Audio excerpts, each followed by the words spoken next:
notice how dull people look, how ill they look, how stupid even intelligence people are getting? Good thing to Google is health effects fluoride in the brain. And under that, I found the Fluoride Action Network, but it links to a lot of studies I've seen in the past. Here's one, 3 studies that were done by the federal government. Fluoride effects on the brain, drinking water, on children's intelligence. And it's got just hundreds and hundreds and hundreds of studies put out by the National Research Council, the EPA, you name it. And that's why they've had the majority of EPA scientists. 2 years ago, I had one of the heads of their major union on saying, yes, they knowingly are putting deadly poison to brain damage the public in the water. I mean, I'm looking at literally hundreds and hundreds. That's why this is such a great 15-page article, because it's not even an article. It's just links to governments, Chinese, British, Russian, U.S., Canadian. I mean, I remember when I first looked this up more than 12 years ago on the internet, I found University of Texas studies from like 1932 about how they were saying, yes, we could use this in insane asylums. It's a great sedative. It's just very toxic and causes cancer. Did you guys print up the studies for me about it massively increasing bone cancer? Absolute confirmed fact. But drink up, it's for your baby. Oh, the government wouldn't do that to make me more manageable. Well, listen, government idiots, you're drinking it too, you little control freak servants. This is a very small group of eugenicists at the top that are doing this. And I'm sorry a lot of you were too cowardly to admit the truth. The facts are the facts. Look at this, rat studies and brain cell damage with aluminum and fluoride in water, Wall Street Journal, October 28th, 1992. Fluoride in the pineal gland, BBC. Fluoride in the brain, interview with Dr. Phyllis Mullenix interview. And it just goes through hundreds of these links. Full text, Zhang Q, Beijing, effect of fluoride in drinking water on children's intelligence. Full text, effect of fluoride on water intelligence of children. Here's the EPA. It is apparent that fluorides have the ability to interfere with the functions of the brain. Source, National Research Council, fluoride in drinking water, a scientific review of the EPA standards, National Academics Press, Washington, D.C. I'm on page 1, by the way. This goes on for 15 pages. When I say thousands, I mean thousands. In harm's way, toxic threats to children's development. But don't worry, the stores have it just for your baby. Oh, they love you as the government cares. But meanwhile, you see all the big headlines about the government says we must reduce the population by at least half. Humans are bad. We want carbon taxes on fat people. We want carbon taxes to shut down U.S. industry. Do you know if you buy a piece of rural land and want to get an environmental exemption so you don't have to pay as many taxes on it, you can never go back. And even if somebody buys it, you could never convert back to agriculture. You could never use it for agriculture again because they don't want agriculture. They don't want industry. Do you understand? And it's not for the environment. It's so they control things. This is bigger than anything you could imagine, folks, what you're listening to. And I'm sorry it's some, guy from Texas bringing it to you, but you need to step up and research this and find out about it. I'm sorry if your ego doesn't like knowing that you're a slave and under chemical and biological attack, but you still are under attack. You should love your children enough to care. It just goes on and on. I said I get into Bilderberg, and I have loaded phone lines here, and I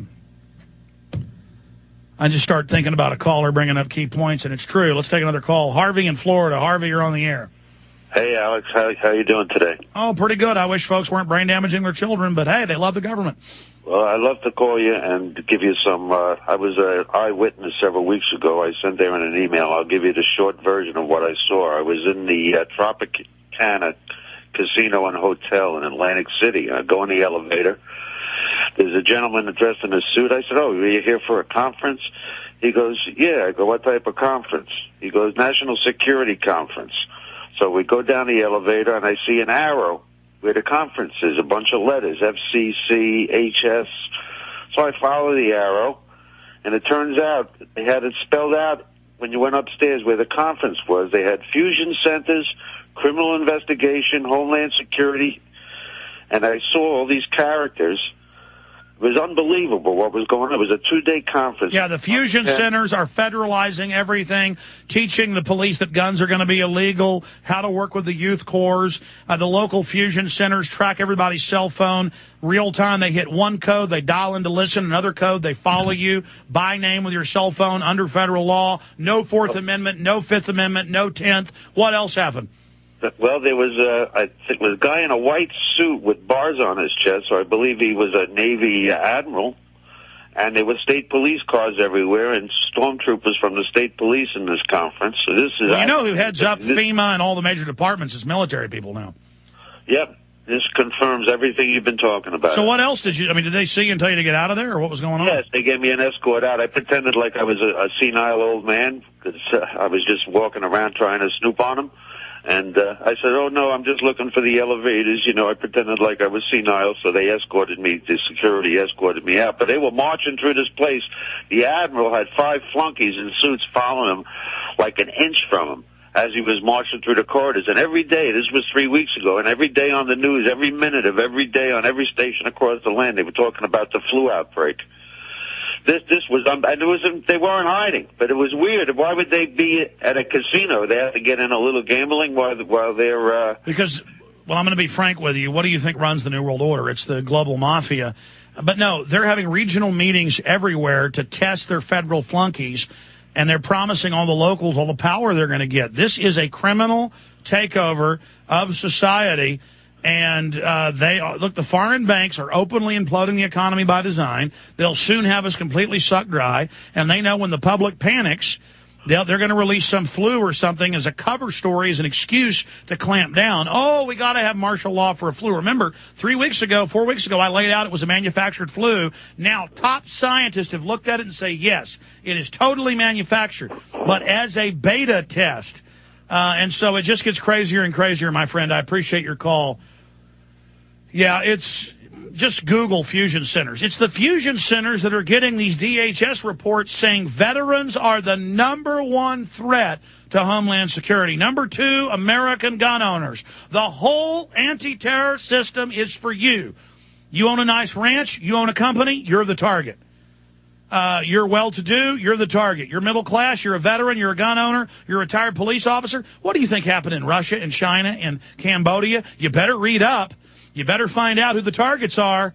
These people mean business. They are training youth corps, I'd say, to be ready in 2-3 years. They'll be ready. The guys that are 16 are going to be 18. And they are training to go in and do seek and destroys, to go in buildings. It's in the New York Times. Hidden in plain view. Oh, look at these young children training to kill the veterans. And the Homeland Security guys are go in and get the shooters. Kill them. And it's always in a nice situational ethics where, it's reasonable. Wonder if the Austin cops got that. 2 guys are asleep in a car and they gun them down. And, of course, the cameras malfunction. And people call in on the radio and defend it and say the guys deserve to die for being in a car at night. Well, when a cop kills your kid in a car at night, just remember you asked for that karma. And you're like, oh, you don't like the cops. Oh, no, I didn't like the cops in Nazi Germany or the Soviet Union or in Fidel's Cuba right now or in Venezuela. No, you bet I don't. I don't like tyranny. If a cop's good and follows Bill of Rights, great. But the cops work for a system that works for foreign offshore banks. And cops, when they're done with you, you're going to be their #1 enemy, so just get ready for it. You think you're in power right now? Just get ready. They're going to have a bunch of young scum right up underneath you.